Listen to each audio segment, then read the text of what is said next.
जय जय नाग देवता, हर हर महादेव। स्वागत है आप सभी का एक और ज्ञानवर्धक वीडियो में। आज का वीडियो बेहद ही खास और ज्ञानवर्धक होने वाली है, क्योंकि आज की वीडियो में हम आपको बताने वाले हैं उन भाग्यशाली राशियों के बारे में जिनका भाग्य इस नाग पंचमी के बाद बदलने जा रहा है। मित्रों, कमेंट बॉक्स में हर हर महादेव जरूर ही लिख दें। नाग पंचमी पर बन रहे ये 3 शुभ, इन राशियों को अब करोड़पति बनने से कोई नहीं रोक सकता। इनका भाग्य अब इस नाग पंचमी के बाद बदलने जा रहा है। मित्रों, आज की वीडियो देखना आपके लिए बहुत ही खास और ज्ञानवर्धक होने वाली है। इन राशियों के लिए लकी रहने वाली है नाग पंचमी। मित्रों, साथ में हम आपको बताएंगे कि इन राशियों के जातकों को कुछ ऐसे कार्य है जो आपको नाग पंचमी के दिन जरूर ही कर लेने हैं, तभी आपको सफलताएं प्राप्त होगी, आपकी मनचाही इच्छा पूरी हो पाएगी। इसलिए इस वीडियो को शुरू से लेकर अंत तक जरूर ही देख ले। तो सबसे पहले वीडियो को लाइक और कमेंट बॉक्स में हर हर महादेव जरूर ही लिख दीजिए। चलिए जान लेते हैं। पंचांग के अनुसार 6 साल बाद नाग पंचमी के दिन 3 शुभ योगों का निर्माण हो रहा है, जिससे 5 राशियों को भारी लाभ हो सकता है। आइए जानते हैं कि क्या आपकी राशि है। इसमें शामिल सावन माह के शुक्ल पक्ष की पंचमी तिथि को नाग पंचमी मनाई जाती है। इस साल नाग पंचमी 9 अगस्त दिन शुक्रवार को रही है। नाग पंचमी के दिन नाग देवता की पूजा की जाती है। ऐसे नाग पंचमी के दिन 6 विशेष शुभ योगों का निर्माण हो रहा है। साथ ही इन शुभ योगों का कुछ राशियों पर अद्भुत प्रभाव पड़ेगा, जिससे उन राशियों को खासा लाभ होने की संभावना है। तो चलिए जानते हैं कि नाग पंचमी के दिन कौन से शुभ योग बन रहे हैं और किन राशियों को होगा इन योगों के प्रभाव से लाभ। नाग पंचमी 2024 के शुभ योग और राशियों पर इनका असर। पंचांग के अनुसार 6 साल बाद नाग पंचमी पर 3 शुभ योग एक साथ बन रहे हैं। इनमें सिद्ध योग, अमृत सिद्ध योग, रवि योग आदि शामिल हैं। इन योगों के निर्माण से 5 राशियों पर शुभ प्रभाव पड़ने वाला है, जिससे इन 5 राशियों को धन लाभ होने की प्रबल संभावना है। ज्योतिष गणना के अनुसार मेष, कर्क, सिंह, कुंभ और मीन राशि को नाग पंचमी के दिन नाग देवता की पूजा करनी चाहिए। ऐसा इसलिए क्योंकि जहां एक ओर मेष राशि को नाग पंचमी पर बनने वाले शुभ योगों के कारण लंबे समय से वहां आ रही परेशानियों से छुटकारा मिलेगा, वहीं कर्क राशि के जातकों को कार्यक्षेत्र में यानी कि नौकरी स्थल पर सहयोग प्राप्त होगा और दांपत्य जीवन में सकारात्मक बदलाव आएंगे। सिंह राशि के जातकों को किसी पुराने विवाद से निजात मिल जाएगी और मानसिक स्थिति बेहतर होगी, जिससे निर्णय लेने की क्षमता बढ़ेगी। अगर कुंभ और मीन राशि की बात करें तो कुंभ राशि के लोगों को नाग पंचमी के दिन से भाग्य का साथ मिलना शुरू हो जाएगा और साथ ही धन में वृद्धि के मार्ग खुलेंगे। वहीं मीन राशि के जातकों को सुख समृद्धि प्राप्त होगी और बिजनेस में भारी फायदा होगा, जिससे बिजनेस बढ़ेगा। आपको सभी प्रकार की आप लाभ ही लाभ देखने को मिलने वाली है। इसलिए आप सभी को हम बता दें कि आपको नाग पंचमी के दिन कौन से ऐसे उपाय है जो हर एक बहन, हमारी जो माताएं बहनें होती हैं, हमारे जो भाई बहन होते हैं, उन सभी को इन उपायों को अवश्य ही करनी है, तभी आपको लाभ होने वाला है। मित्रों, चलिए हम आपको बड़ी से अब बता देते हैं आपको नाग पंचमी के दिन हर एक माता बहन को वह कौन से उपाय है जो जरूर कर लेने हैं। काल सर्प दोष के कई कारण हैं। कहते हैं कि इससे जीवन में अचानक घटना और दुर्घटना के योग बनते हैं और व्यक्ति की तरक्की रुक जाती है। बाल्यकाल में किसी भी प्रकार की बाधा का उत्पन्न होना, अर्थात घटना, दुर्घटना, चोट लगना, बीमारी आदि का होना, विवाह में विलंब, विद्या अध्ययन में रुकावट, संतान का न होना या संतान द्वारा घोर कष्ट, रोजगार का नहीं मिलना, गृह कलह, अकाल मृत्यु आदि भी काल सर्प दोष का लक्षण माना जाता है। नाग पंचमी का दिन काल सर्प दोष निवारण का सबसे अच्छा दिन होता है। आओ जानते हैं 20 सरल उपाय। आप जरूर कि किसी न किसी एक उपाय को, आपकी श्रद्धा अनुसार में से एक उपाय को आप जरूर भी कर लीजिए। आपके जीवन के तारे निराले हो जाएंगे, आपका भाग्य ही बदल जाएगा। आपके भाग्य में चल रही परेशानियों का हमेशा के लिए नाश हो जाएगा। महादेव का आपको विशेष आशीर्वाद मिलेगा। आपको धन दौलत की प्राप्ति होगी। अगर आप इस वीडियो को पूरा देख लेते हो तो यह सभी आपकी इच्छा, मनोकामनाएं पूरी हो जाएंगे। इसलिए आज का वीडियो बहुत ही ज्ञानवर्धक है, इसलिए आप इसे पूरा जरूर ही देखें। क्या है काल सर्प दोष? कुंडली के अनुसार राहु और केतु के कारण ही काल सर्प दोष होता है। राहु नीच का होकर बैठा हो तो भी काल सर्प दोष होता है। मूलतः सूर्य, चंद्र और गुरु के साथ राहु के होने को काल सर्प दोष माना जाता है। राहु का अधिदेवता काल है तथा केतु का अधिदेवता सर्प है। इन दोनों ग्रहों के बीच कुंडली में एक तरफ सभी ग्रह हों तो काल सर्प दोष कहते हैं। राहु केतु हमेशा वक्री चलते हैं तथा सूर्य चंद्रमार्गी 12 तरह के काल सर्प दोष कहे गए हैं। एक चांदी के नाग, नागिन के जोड़े। यदि आप नहीं ला सकते हैं तो बड़ी सी रस्सी में 7 गांठें लगाकर उसे सर्प रूप में बना लें। फिर उसे एक आसन पर स्थापित करके उस पर कच्चा दूध, बताशा और फूल अर्पित करें। फिर गुग्गल की धूप दें। इस दौरान राहु और केतु के मंत्र पढ़ें। राहु के मंत्र ऊ राम राहवे नम और केतु के मंत्र ऊ के केतवे नम दिन का जाप बराबर संख्या में करें। इसके बाद भगवान शिव का ध्यान करते हुए एक एक करके रस्सी की गांठ खोलते जाएं। फिर जब भी समय मिले रस्सी को बहते हुए जल में बहा दें। इससे काल सर्प दोष दूर हो जाएगा। तो चांदी के 2 सर्पों के साथ ही स्वास्तिक बनवाएं। अब थाल में रखकर इन दोनों सर्पों की पूजा करें और एक दूसरे थाल में स्वास्तिक को रखकर उसकी अलग पूजा करें। सर्पों को कच्चा दूध चढ़ाएं और स्वास्तिक पर एक बेल पत्र चढ़ाएं। फिर दोनों थाल को सामने रखकर ऊ नागेंद्र हाराय नम तात का जाप करें। इसके बाद नागों को ले जाकर शिवलिंग पर अर्पित करेंगे और स्वास्तिक को गले में धारण करेंगे। ऐसा करने से कल सर्प दोष, सर्प भय और स्वप्न दूर हो जाते हैं। 3. नाग पंचमी के दिन घर के मुख्य द्वार पर गोबर, गेरू या मिट्टी से सर्प की आकृति बनाएं और इसकी विधिवत रूप से पूजा करें। इससे जहां आर्थिक लाभ होगा वहीं घर पर आने वाली काल सर्प दोष से उत्पन्न विपत्तियां भी टल जाएंगी। 4. नाग पूजा के साथ ही नाग माता कद्रु, मनसा देवी, बलराम पत्नी रेवती, बलराम माता रोहिणी और सर्पों की माता सुरसा की वंदना भी करें। मान्यता अनुसार पंचमी के दिन घर के आंगन में नागफनी की शाखा पर मनसा देवी की पूजा करने से विष का भय नहीं रह जाता। मनसा देवी की पूजा के बाद ही नाग पूजा होती है। यह भी काल सर्प दोष से मुक्ति का एक उपाय है। 5. ज्योतिष के अनुसार पंचमी तिथि के स्वामी नाग हैं। इस दिन अष्ट नागों की पूजा प्रधान रूप से की जाती है। नाग पूजा से पूर्व भगवान शंकर की पूजा की जाती है। इसके बाद आप घर पर ही चांदी के नाग, नागिन के साथ आप इन 8 नागों के मंत्रों के साथ इनकी पूजा करें। वीन, अनंत, शेष, 2, वासुकी, 3, तक्षक, 4, करकोटक, 5, पद्म, 6, महापद्म, 7, शंख और 8, कुलिक, 6। नागों की पूजा करने के लिए उनके चित्र या मूर्ति को लकड़ी के पाट के ऊपर विधिपूर्वक स्थापित करके पूजन किया जाता है। मूर्ति पर हल्दी, कंकु, रोली, चावल और फूल चढ़कर पूजा करते हैं और उसके बाद कच्चा दूध, घी, चीनी मिलाकर नाग मूर्ति को अर्पित करते हैं। पूजन करने के बाद सर्प देवता की आरती उतारी जाती है। अंत में नाग पंचमी की कथा अवश्य सुनते हैं। 7. आस्तिक मुनि की दुहाई नामक वाक्य घर की बाहरी दीवारों पर सर्प से सुरक्षा के लिए लिखा जाता है।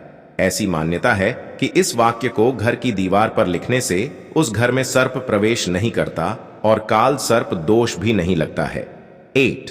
जिस जातक की कुंडली में काल सर्प योग, पितृदोष होता है उसका जीवन अत्यंत कष्टदायी होता है। उसका जीवन पीड़ा से भर जाता है। उसे अनेक प्रकार की परेशानियां उठानी पड़ती हैं। इस योग से जातक मन ही मन घुटता रहता है। ऐसे जातक को नाग पंचमी के दिन श्री सर्प सूक्त का पाठ करना चाहिए। 9. नासिक के पास त्र्यंबकेश्वर में काल सर्प दोष का शांति कर्म किया जाता है। इसके अलावा भी किसी पवित्र नदी के तट पर तीर्थ स्थान में शिव सान्निध्य में प्रयोग किए जा सकते हैं। नाग पंचमी पर यदि यह शांति कर्म कराएंगे तो विशेष लाभ मिलेगा। 10. नाग पंचमी पर राहु तथा केतु के मंत्रों का जाप करें या करवाएं। राहु मंत्र एयुएम भ्राम भ्रीयम भ्रौंस राहवे नमयी। केतु मंत्र एयुएम स्त्राम स्त्रियों स्त्रौंस केतवे नम। 11. सर्प मंत्र या नाग गायत्री के जाप करें या करवाएं। सर्प मंत्र पुण्य एयुएम नाग देवताय नम। नाग गायत्री मंत्र एयुएम नवकुलाय विद्यमहे विषदंताय धीमहि तन्नो सर्प प्रचोदयात। नाग पंचमी के दिन हर एक माता बहन को इन मेट्रो का जाप अवश्य ही करना चाहिए। जिससे कि उसकी जन्म जन्मांतर की गरीबी दूर हो जाती है। उसको नई नई सफलताएं प्राप्त होती हैं। उसकी सभी जीवन से कष्ट, दुख, दर्द, हर एक चीज का निवारण हो जाता है। महादेव का उसे विशेष आशीर्वाद प्राप्त होता है। इसलिए हर एक माता बहन को इन उपायों को, यानी कि जो भी हमने आपको मंत्र बताए हैं, इन मित्रों का जब आपको अवश्य ही करना चाहिए। पर आप एक बात का अवश्य ही ध्यान रखें, इन मेट्रो का जब आपको 108 बार करना है, यानी कि जो भी हम निमंत्रण बताए हैं, इन मंत्र का आपको जब भी आप किसी महादेव के मंदिर में हो या फिर आप नाग देवता के मंदिर में हो, वहां पर इन मंत्र का जब आप 108 बार ही करना है, जिससे कि आपको हर एक मनोकामना इच्छा पूरी हो जाएगी। चलिए हम आपको अगला उपाय बता देते हैं।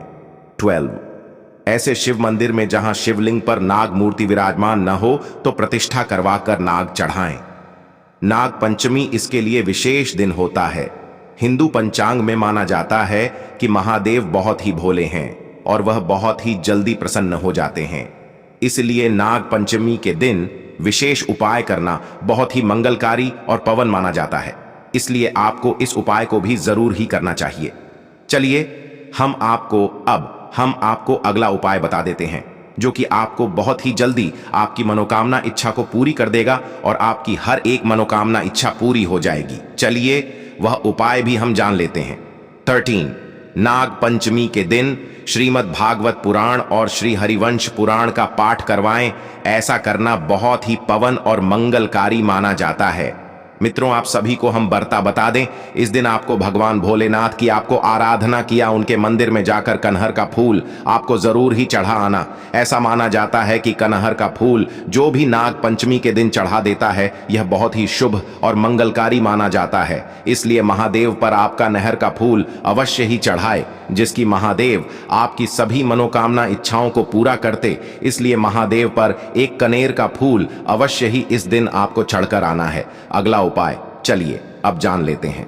14 नाग पंचमी के दिन दुर्गा पाठ करें या करवाएं, ऐसा आपको अवश्य ही करना चाहिए था। जिस तरह हम आपको बता दें कि मीन राशि की जातकों को इस कार्य को जरूर करना चाहिए, क्योंकि अगर वह यह कार्य करती है तो उनके घर में कभी धन दौलत की कमी नहीं होगी, यश की कभी कमी नहीं होगी। उसकी हर एक मनोकामना इच्छा इस बार पूरी हो जाएगी, क्योंकि यह करना बहुत ही मंगलकारी और शुभ माना जाता है। महादेव का आपको विशेष आशीर्वाद भी मिलता है। सभी माताएं बहनों को इस उपाय को अवश्य ही करना चाहिए। चलिए अगला उपाय अब जानते हैं। 15 नाग पंचमी के दिन भैरव उपासना करें।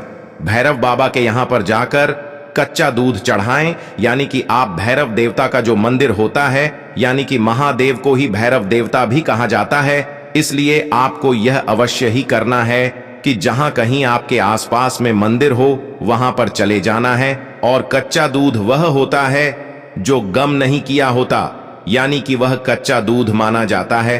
और महादेव पर ऐसा दूध चढ़ाना बहुत ही मंगलकारी और विशेष माना जाता है। इसलिए आप इस उपाय को अवश्य ही करें। आपके सभी मनोकामनाएं, इच्छाएं एक दिन में ही पूरी हो जाएंगे अगर आप इस उपाय को कर लेंगे। तो चलिए आपको अगला उपाय हम बता देते हैं। अब 16 नाग पंचमी के दिन यथाशक्ति श्री महामृत्युंजय मंत्र का जाप करें या करवाएं। ऐसा करना आपको बहुत ही लाभ दे सकता है, पर आप खुद से करेंगे तो आपको और भी उत्तम माना जाएगा, क्योंकि यह साक्षात भगवान शिव का आपको एक तरह से आशीर्वाद प्राप्त हो जाता है। यानी कि आपका जो बहुत समय से आपके जीवन में समस्याएं चल रही थीं, वह एक ही दिन में समस्याएं जीवन से खत्म हो जाती हैं और आपको सुख समृद्धि की प्राप्ति होती है, धन दौलत की प्राप्ति होती है। आपके घर में जो भी समस्याएं चल रही थीं, वे सभी समस्याएं दूर हो जाती हैं। चलिए अगला उपाय जान लेते हैं। 17 नाग पंचमी के दिन सपेरे से नाग लेकर उसे जंगल में छुड़वाएं। अगर आप ऐसा कर देते हो तो यह भी बहुत ही शुभ माना जाता है, क्योंकि आप किसी सपेरे ने किसी बेजुबान को, यानी कि जो सांप देखा होते हैं, उनको पढ़कर बंदी बनाया होता है। और अगर आप किसी सवेरे से उसे नाग देवता को लेकर किसी जंगल में छोड़ देते हो तो यह बहुत ही पवन और मंगलकारी माना जाता है, क्योंकि आपने किसी बेचवन जानवर को, यानी कि जो नाग देवता होते हैं, उन्हें अपने कुछ पैसे देकर उसे लेकर आपको किसी न किसी तरह से उसे जंगल में आपको जरूर छुड़ा देना है। ऐसा करने से महादेव आपसे बहुत ही जल्दी प्रसन्न हो जाते हैं और आपको मनोवांछित फल की प्राप्ति होती है। माताएं, इन बहनों, अभी तक आपने महायोग टीवी चैनल को सब्सक्राइब ना किया हो तो जरूर ही कर ले। चलिए अगला उपाय हम जान लेते हैं। अठाने नाग पंचमी के दिन घर में फिटकरी, समुद्री नमक तथा देशी गाय का गौमूत्र मिलाकर पोंछा लगाएं तथा गुग्गल की धूप दें। ऐसा करना भी बहुत ही मंगलकारी और शुभ माना जाता है। इसलिए हमारी जो माताएं बहनें होती हैं, इन्हें कुछ उपाय जरूर ही करना चाहिए, जिससे कि उनकी जन्म जन्मांतर की गरीबी समाप्त हो जाती है और हर एक मनोकामना इच्छा उनकी पूरी हो जाती है। इसलिए हर एक माता बहन को इस उपाय को जरूर करना चाहिए, चाहे कोई उपाय करें या ना करें, पर इस छोटे से उपाय को तो वह कर ही सकती है। इसलिए आपको हर एक माता बहन से विशेष निवेदन है कि आप इस उपाय को जरूर करें। 19 नाग पंचमी के दिन नाग देवता या शिव मंदिर में जाकर झाड़ू लगाएं। धर्म स्थान की सीढ़ियों पर 10 दिन तक पोंछा लगाएं। अगर आप ऐसा कर लेते हो तो मन कर चलिए, आपके भाग्य के तारीख में आगे हो जाएंगे।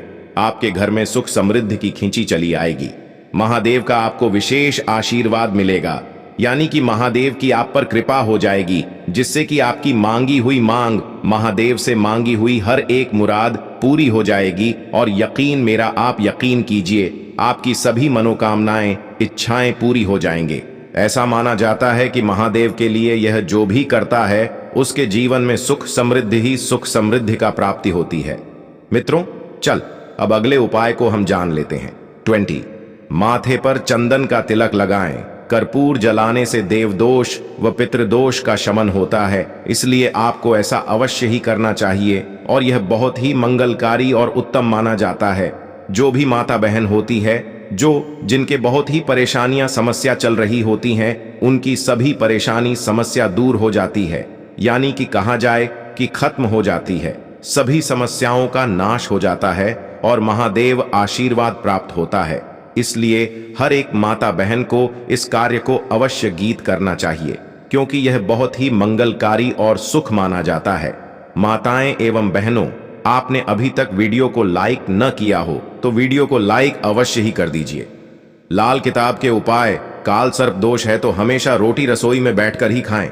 दीवारों को साफ रखें, टॉयलेट बाथरूम की सफाई रखें, ससुराल से संबंध अच्छे रखें, पागलों को खाने को दें, माथे पर चंदन का तिलक लगाएं, घर में ठोस चांदी का हाथी रख सकते हैं, सरस्वती की आराधना करें, मंगल या गुरु का उपाय करें।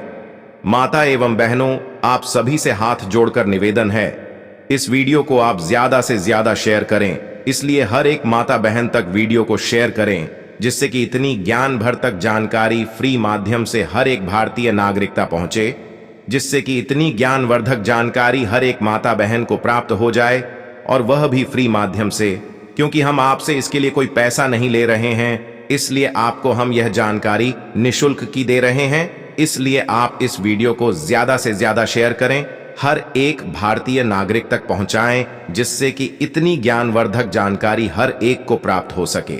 इसके लिए यह जानकारी जानना बेहद की खास और मंगलकारी हो।